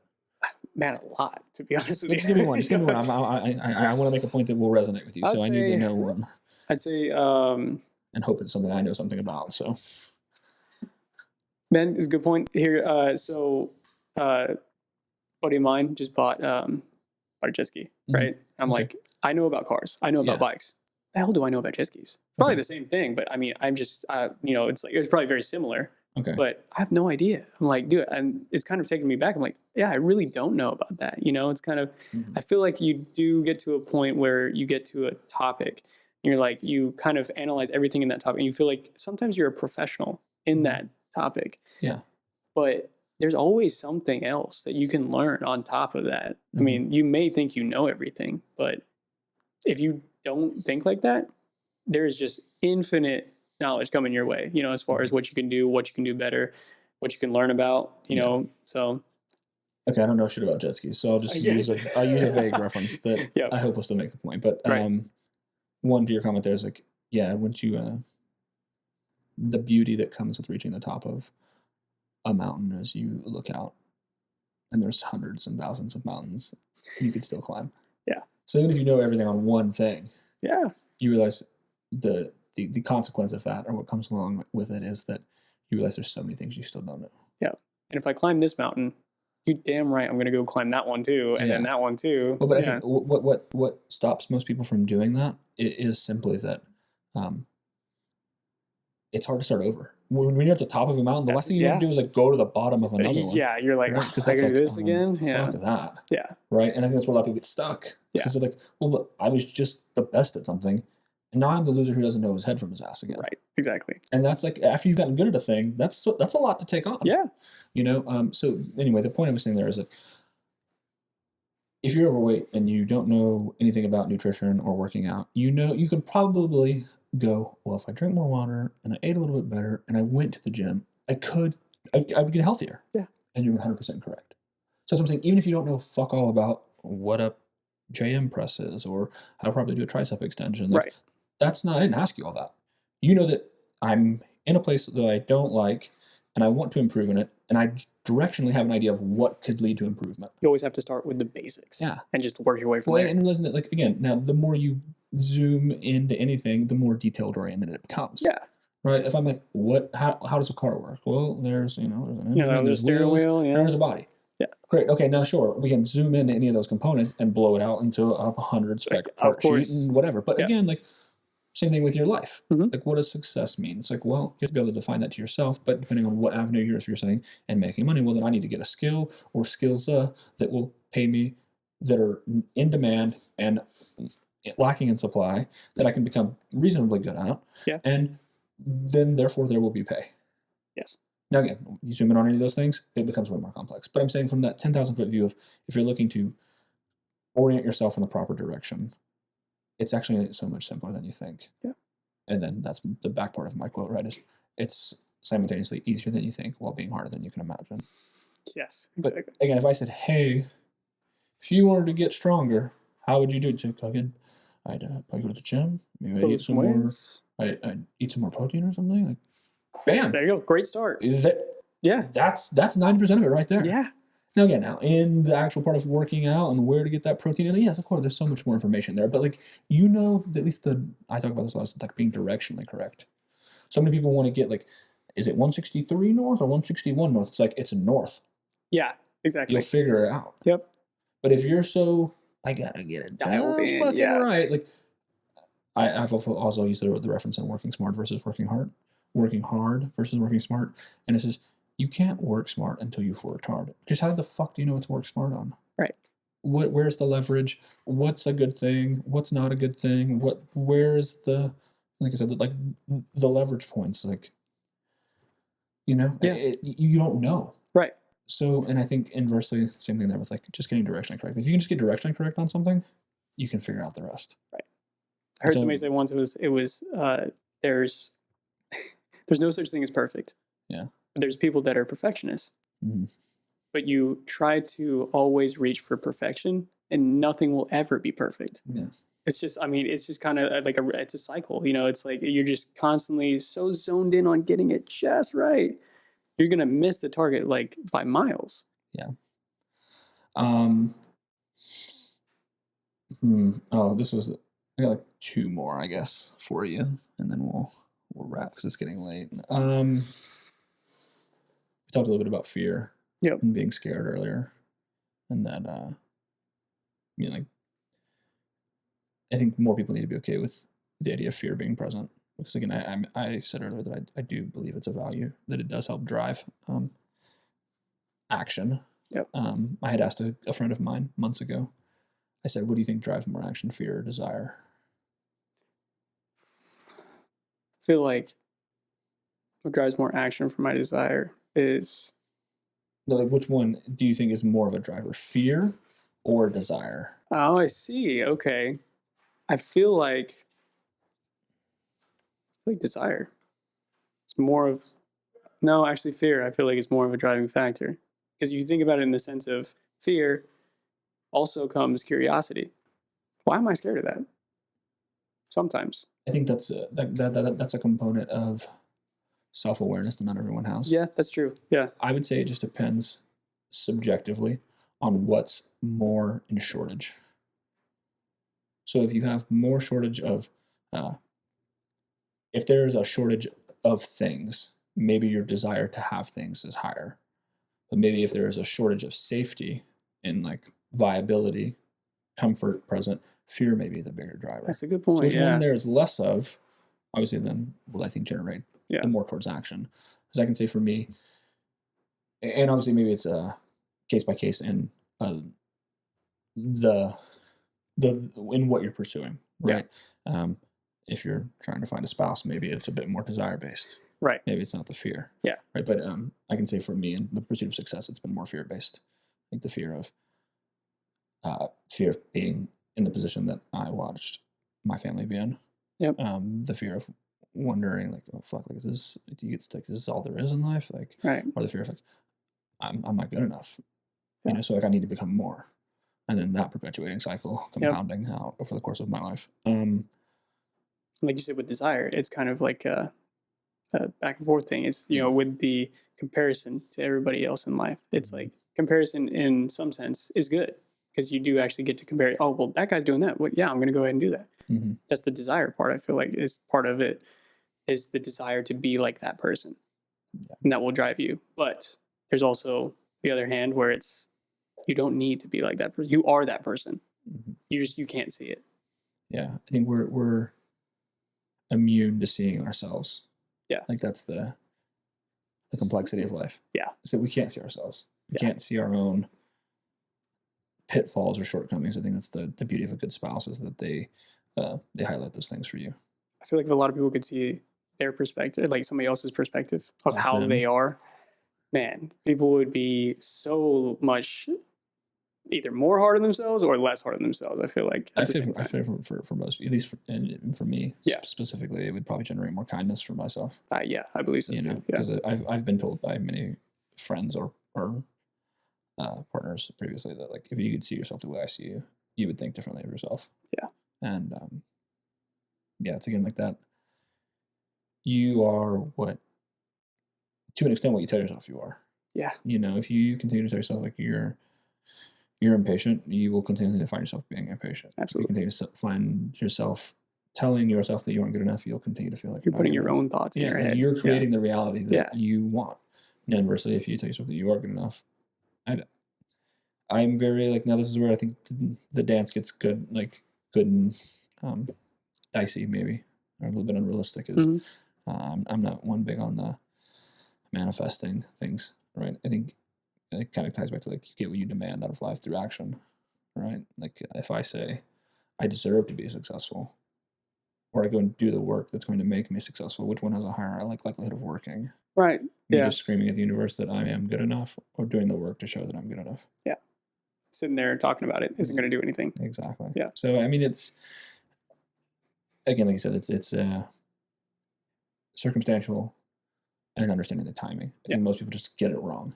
Yeah. And so then that's what fucks them, right? If you are in the middle of trying to pursue something really hard, maybe you're not good enough at that moment. So maybe that idea of I'm not good enough, so I need to do this work is accurate. And it is 100% the truth. Yeah. I feel like there's so many times in life where you can see the perspective of somebody else and how they're doing life. And you can kind of take that. But if you don't talk about life and how things are going, and you constantly just want to, bottle it up and just be like, no, I'm just going to stick to myself, you'll never really learn much. I feel like sometimes, you do need that outside perspective.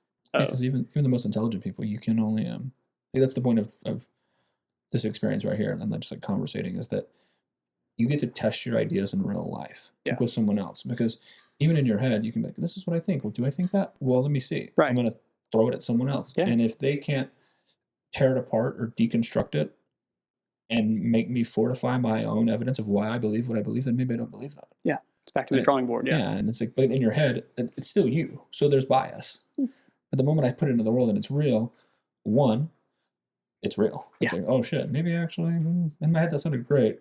Now here I am saying it out loud. Maybe not. Yeah, it ain't great. Yeah. But then if maybe you check that box and it doesn't sound horrible.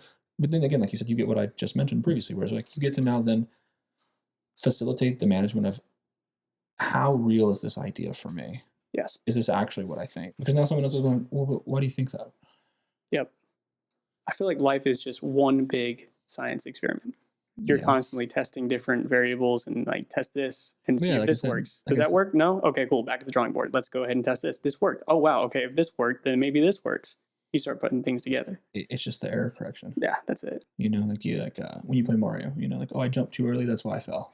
Right. So we try not to do that. Yeah, exactly. And then you get a little further and you're like, oh, I did now I jumped too late and I jumped onto the fucking Goomba guy. Like, and I feel like people don't think about it in like a video game aspect, which is actually kind of perfect when you kind of use that as an analogy, is because in that analogy, you don't actually get a huge, hit on you. You die and then you're okay, cool. I'm gonna go ahead and just restart. Yeah. You don't get to do that in life. So, or at least you don't feel like you do. Yeah, you don't feel like you do, but you do, and you don't really have to restart either. You're just like, you're picking up right from where you died. Yeah, like you're just starting from right where the mistake was. From the checkpoint. Yeah, yeah. So it's almost even more so because in the game you have to like redo the whole thing. Yeah.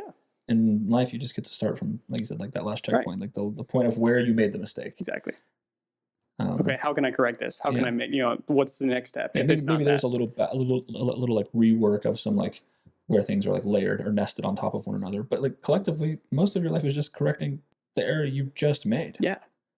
And to be honest, I mean, I've definitely been, a victim of this. Is you make that mistake and you're scared to reevaluate and see if you can make that mistake again. Oh, that mistake was so bad, I'm never even going to try that again.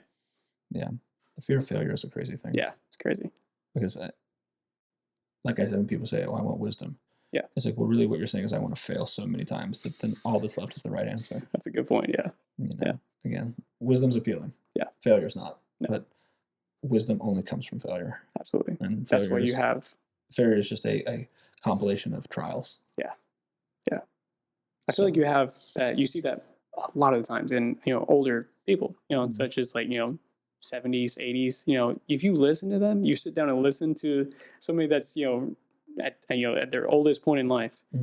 They've got so much to say and so many stories to tell you and so many failures and so many accomplishments all in one. It's so much wisdom, but they only got there by failing. Yeah. There's do you know who Confucius is? Yes. Yeah, there you go. I figured. I was like, you've heard the quote. I'm assuming is everyone has two lives. Yeah, and the second one starts when they realize they just have one. That's the one. Yeah, exactly, dude. I mean, that stuck with me for forever. Yeah. It's similar to the, every boy's life. Like when does a boy become a man? It's like when he realizes no one's coming to save him but himself. Yeah. That's another. No one's going to save you as you. Yeah. The only person that's going to correct the actions is you. Yeah. Because you're the only person who can. Yeah, exactly. Yeah. And, nobody can do it for you. One that fucked with my head a few years ago was you're the reason for everything in your life. Yeah. Like everything is your fault. And then that's like, fuck you. No, but because then once you accept that, then you realize I can create the life I want because it's my fault. I am a byproduct of, like we said, like my choices. These like, yeah, maybe I didn't come from the best environment or have the best knowledge, but like, okay, great. Like, what are you going to do about it? What are you going to do? Yeah. I feel like a lot of people fall into the trap of, oh, okay, well, I'm just going to be like that then. Yeah. You can be different.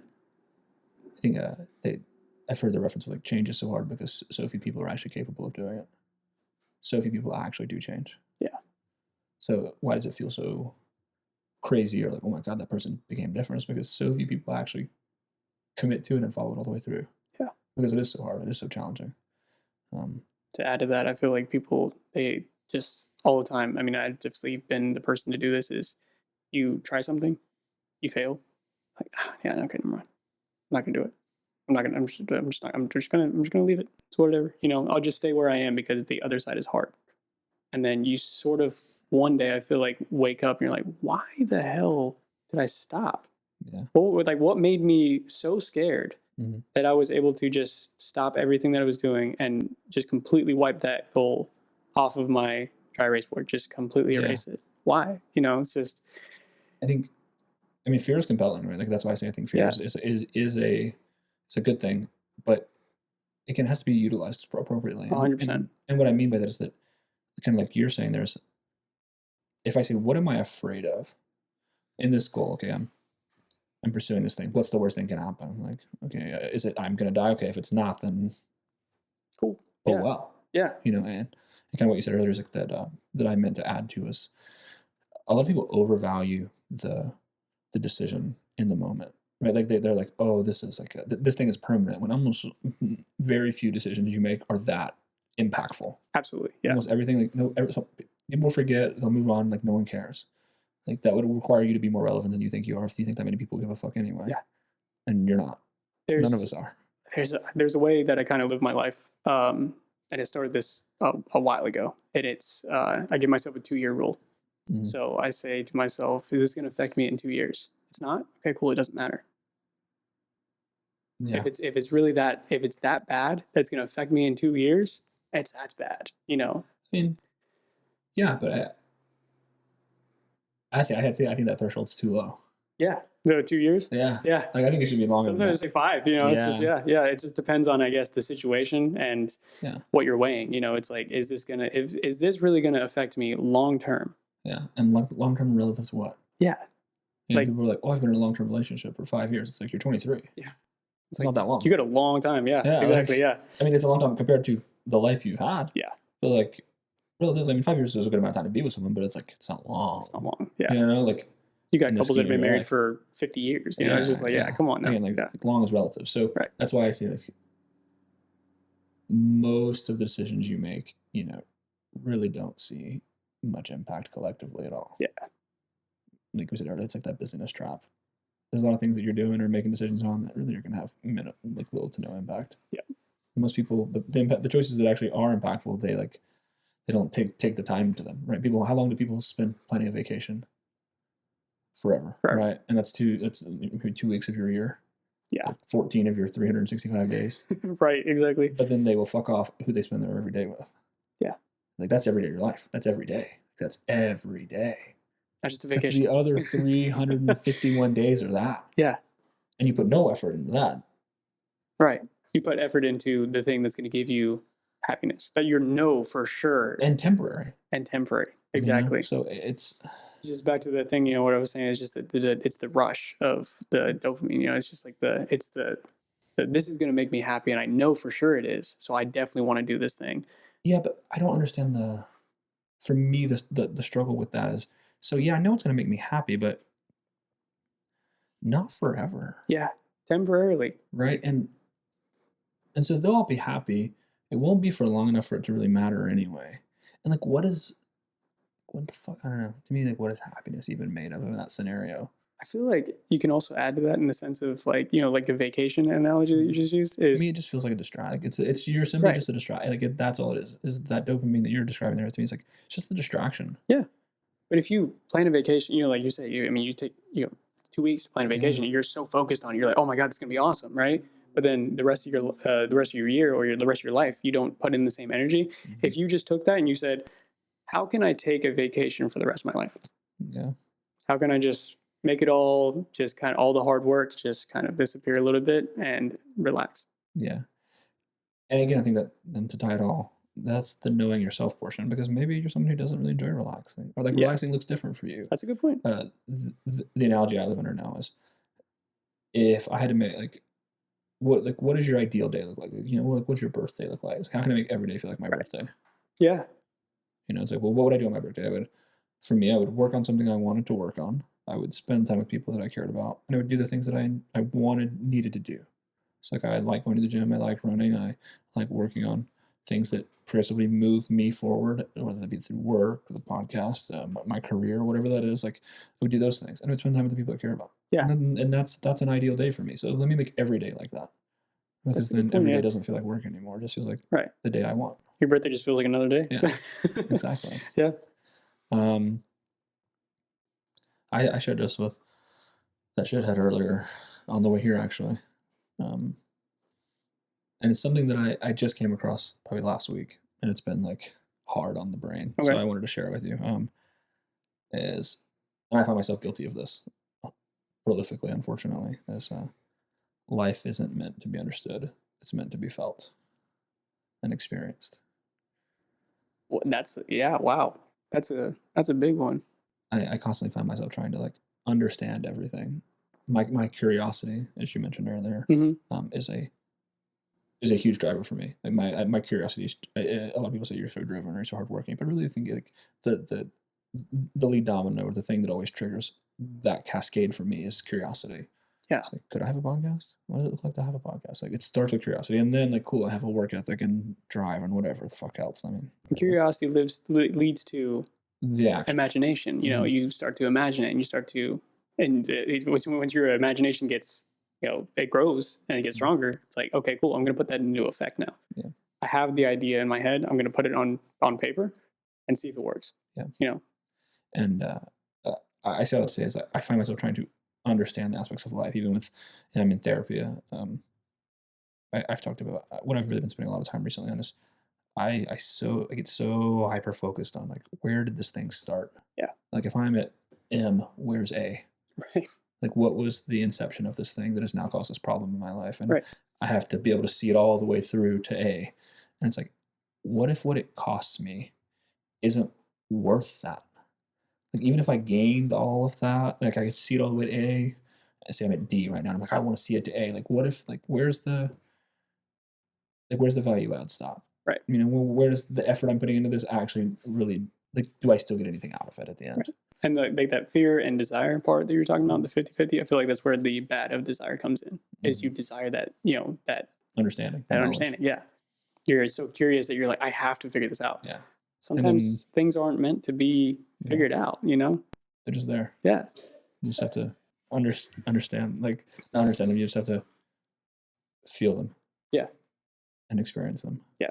And I think more of our life than not, why it's so hard to, like you say, like or the common parable that like life is hard. Yeah. You know, I refuted him. Like, life is not hard.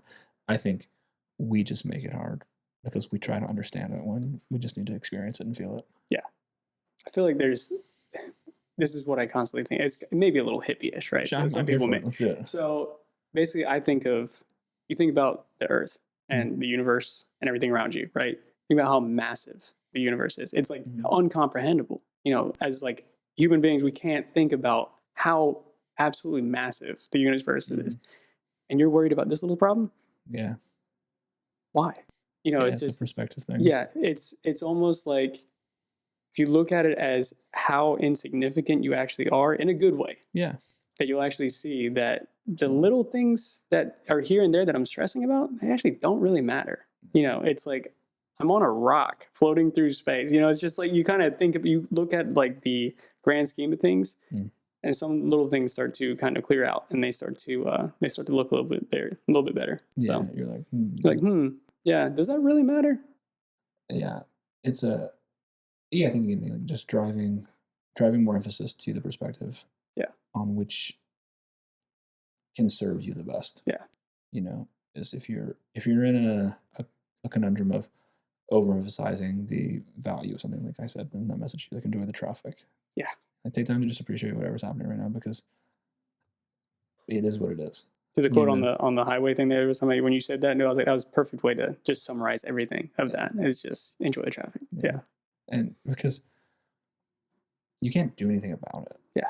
Anyway, so you might as well try to find some enjoyment in it. Yeah. Focus on the things you can control, which is like your mood, your perspective. Yeah. Paying attention to what you can, right? Right. And it becomes easy to let the stress of the things you can't control like influence you. Yeah. In not a healthy way, right? Where you get overwhelmed and bogged down and you're like, oh, fuck this. Like you have the control, like we said earlier, to like make that choice, that free will of not letting it be an issue for you. It's finding your analogy, your perspective on those little situations to make you look at them a little bit less. Yeah. You know, the reference I often use is you have to, whatever knowledge you acquire or gain, you still have to then, you still have to fit it to you. Yeah. Like you have to fit things to yourself. Right. Somebody could tell you a life quote, you know, or an analogy or something like that about life, and you could not get it. It could not apply to your life. Maybe that moment, because you don't experience anything that you can't fit it to. But there are times where it's, you know, you get a little bit later in life and you start to experience more things.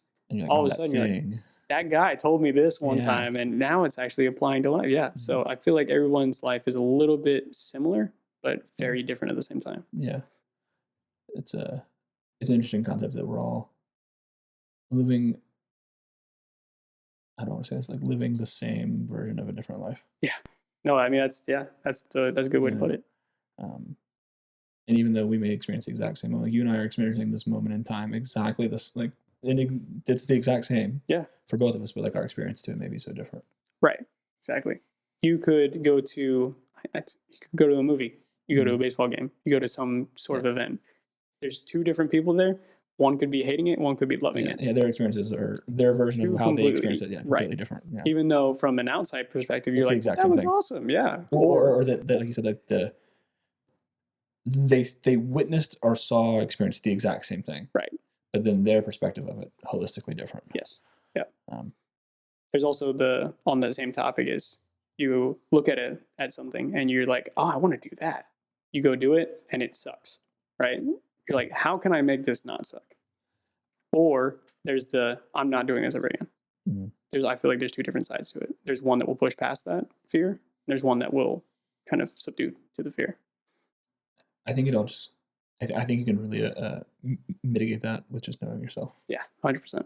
Because why did you pursue the thing? You thought there would be money or status or something affiliated to it. Oh, like it's like the analogy I've heard to this is, a lot of people think they want to be a lawyer until they find out like doing lawyer things. It's like, oh, they just accumulate, lawyers, a status and you're the money and whatever. But like, do you really want to like read over boring legal documents every day? Right. If not, then probably that's not for you. Exactly. It's just like, why is the reason you want the thing? Just because money? Yeah. Or because what comes along with it, or what's notated to it, or because you actually, like, because you like doing that thing. Curiosity, like you just said. Yeah. Do you actually like working on cars, or do you just like having cars? Right. Exactly. You're just like having the materialistic thing. Yeah. And neither is the wrong answer, but you have to know. You do. Yes. Because you're like, oh, I want to be a mechanic because I like cars. Like, just because you like cars doesn't mean you like working on cars. No, exactly. Yeah. Yeah. It's very different, right? Or like, oh, I want a project car. It's like, do you? Yeah. Or do you just like the final product of a project car? Right, exactly. Do you like the process of it and the experimentation and the oh, this worked or that didn't, or the trying out different things. Yeah. But my dad, I mean, he told me a long time ago. Perfect example is he was a technician for a long, long time, right? 35 to 40 years around there, until he was just like, yep, okay, that's it. I'm not doing it anymore. He said he became a technician and a mechanic because he loved cars. But when you start to work on somebody else's car, it's not as cool. It's not as cool. You're like, actually, this isn't my project. I'm working on somebody else's project. I need to focus on me and what I like. And yes, it is cars, but it's not doing it for somebody else, so. Well, man, before you go today, I always ask, is there, if you could share a quote or a piece of advice with someone, what would it be? Piece of advice kind of goes back to my main thing that I've been really focusing on recently, and that's don't be so damn hard on yourself. Just kind of take it one step at a time. Take it at your pace, but try to speed that pace up as you go. Try to work towards something. But I'm constantly so hard on myself. I feel like a lot of people are nowadays because they constantly have judgment, or they feel like they have judgment. Just don't be hard on yourself. It's okay. Everyone's going through the same thing. Yeah. I like that, man. I could string that out for an hour. Yeah. No. Yeah. Well, I appreciate you, man. It's good to sit down and catch up and kind of elaborate on some ideas that we've shared over time, and I enjoyed it. I feel like we haven't been able to talk other than like a short 30 minutes, and that's or not even that, 10 minutes, and that's it. Yeah, we've been having these like very, I wouldn't say surface level, but very like obscure attempts at deep conversation that haven't been able to really fit into the scenarios. In the timeline, yep, exactly. Yeah, but then today we were able to actually make it happen. Yep. So I appreciate you, man. You too, brother. Yeah. Well, everyone, thank you for listening, and I hope you enjoy it.